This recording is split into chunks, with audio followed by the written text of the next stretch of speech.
it's me. Welcome back. Today I'm telling you about your first 5 power tools, which ones you should buy, in what order, so you can go from a beginner to tackling epic home projects in your space. Let's get into it. Need you to keep up, I'm slowing down anymore. So I went from terrified to use tools to a full-blown interior designer and contractor. I've renovated 4, almost 5 houses for a profit of almost $600,000, all with, at first, beginner level tools, and now my favorite is DeWalt. So I know what I'm doing and I can help you learn. You should check out this video if you want the story for how I first got started. And there's a lot of hype and a lot of judgment around power tools, but here's the thing. With guys especially, and I'm calling you out right now, they're kind of like sports teams. Like if dad grew up rooting for Milwaukee, you're kind of a Milwaukee guy.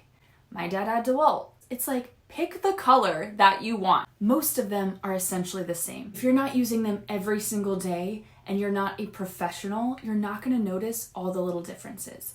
What I will say, number one, there is a noticeable difference from the baseline basic power tools to like a nicer mid-tier power tool. You're gonna notice things are less shaky, there's often more features. So if you know you're going to be upgrading at some point, it might be better just to start off with mid-tier. So all throughout the video, I'm going to be linking my favorite option as well as a budget-friendly, more beginner-friendly option. Now, a lot of the sets on the market, almost everyone, has where all the batteries work with all the tools. So you can buy a battery set, you can buy a basic tool, and then you can build your collection over time. I'll give you more tips for building your tool collection over time with my best hacks in this video, which is coming soon. But for now, let's get into the first 5.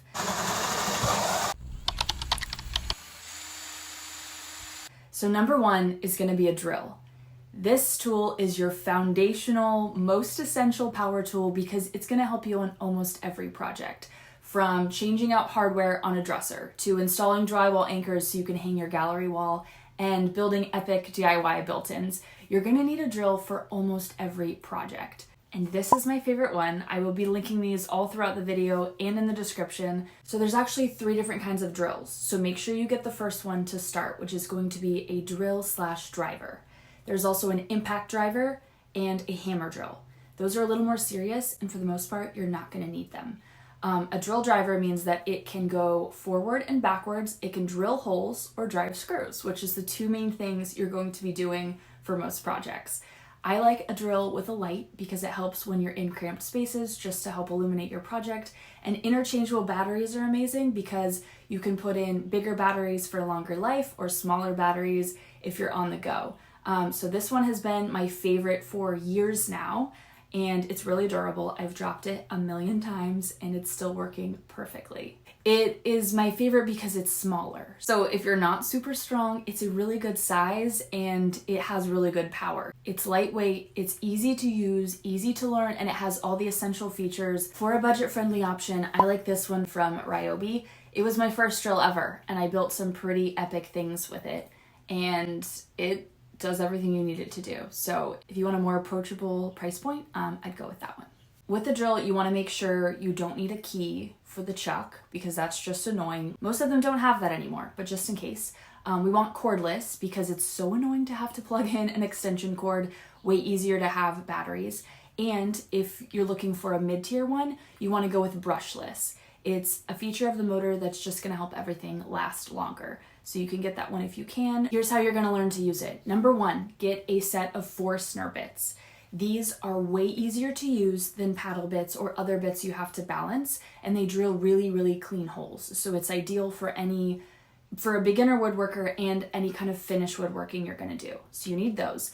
Second, the screws you buy, try to get a star bit anytime you can. I like Power Pro screws. There's also like GRX at Home Depot. Star bits aren't gonna strip as easily, so they're way easier to get in and out, and it's gonna help you as a beginner when you're struggling to learn kind of the right pressure. When you learn how to use it, get a scrap board and you're gonna practice screwing the screw and drilling holes. Let me know if you guys want full tool-specific tutorials. But when you're using a drill, basically your dominant hand is going to pull the trigger and your non-dominant hand is going to push from the back. You don't need to push hard, just hold the tool against either the screw or whatever you're drilling a hole into, so that the bit or the blade can do the work. So you don't have to push super hard, but if you don't push hard enough, it's gonna pop out of the screw, like your drill bit, and you're gonna end up stripping your screw. So it might take some practice to find the right pressure. Just use a scrap board, practice drilling in screws, practice drilling holes, and you'll get the hang of it.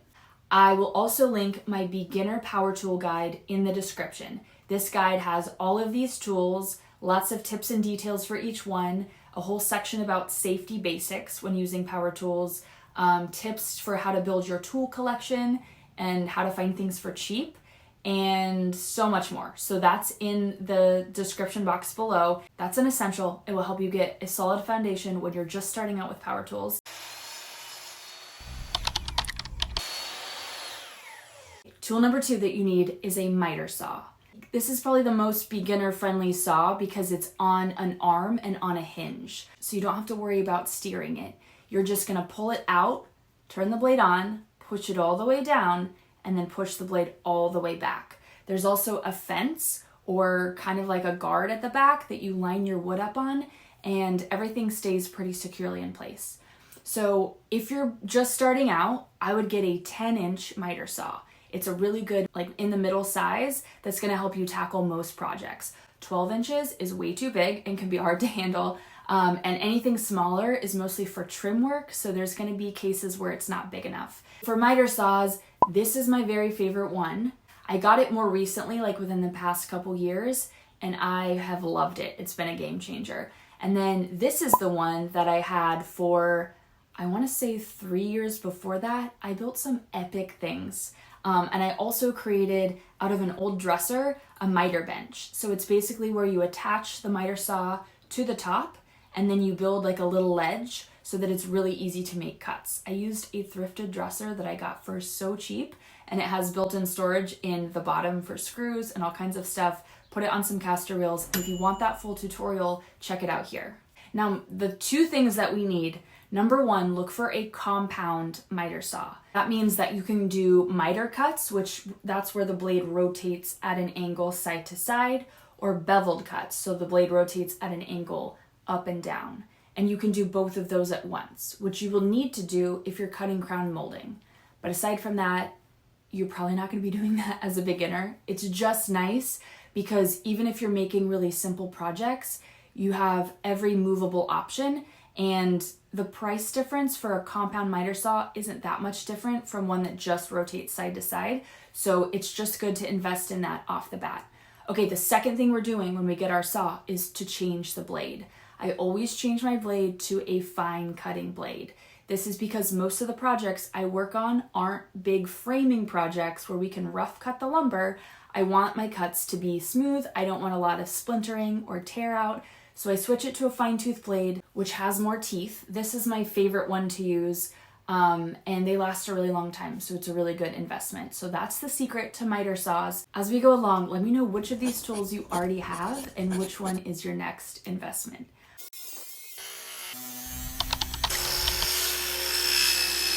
Okay, number 3 is a circular saw.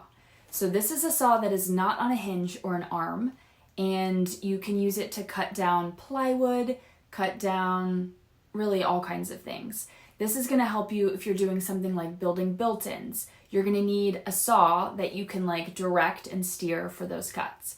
Now, you can wait a while to get this one because you can have your wood cut down at Home Depot. You just have to have your cut list, and I think they don't do any cuts like under 6 inches. So like if you're ripping down a sheet of plywood, for example, your cut would have to be wider than 6 inches.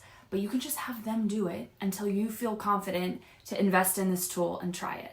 Now, my one tip for this is I would get the small one. So there's a 6-inch or like a 7.5, 7 1/4 inch. This is my favorite one because for the most part, I just use this to rip down plywood for all kinds of projects.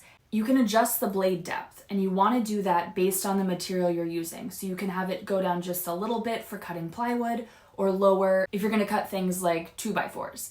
So a smaller saw is going to be easier to manage as a beginner, and there's really not a lot of scenarios where you need a big 12-inch circular saw. So this is my favorite. I would get the 7-inch one as your first buy, and you can always add another one later if you need it for some reason. You probably won't. I flipped whole houses without it. Tricks for this one, we're gonna switch out the blade again to a nicer fine tooth blade so that your cuts are cleaner. And also, you can use things like the Craig jig or clamping a board down on your plywood to get perfectly straight cuts.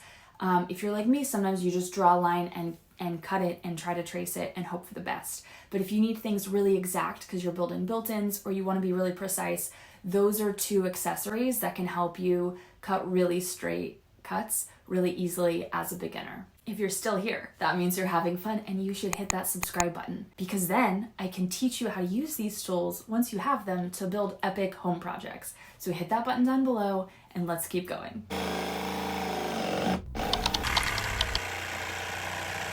Okay, number 4 is a jigsaw.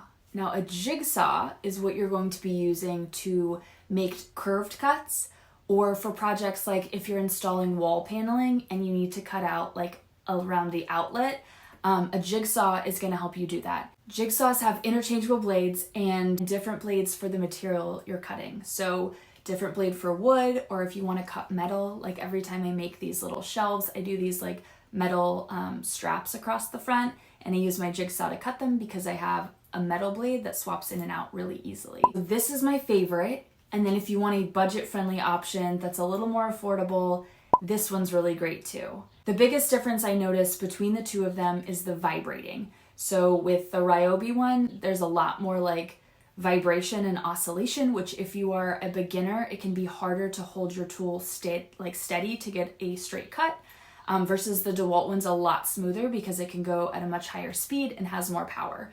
So that's the biggest difference. My best beginner tip for this tool is you need to clamp down the material that you're cutting. You should do that whenever you can, just for safety, but especially with jigsaws. When you're doing turns and when you're cutting really small pieces, clamping it in place is going to keep you safe and help give you really clean cuts. Let me know in the comments which of these tools you want full tutorials for, where I break down exactly how to use it, where all the buttons are, all the features. Which ones do you need? Let me know below.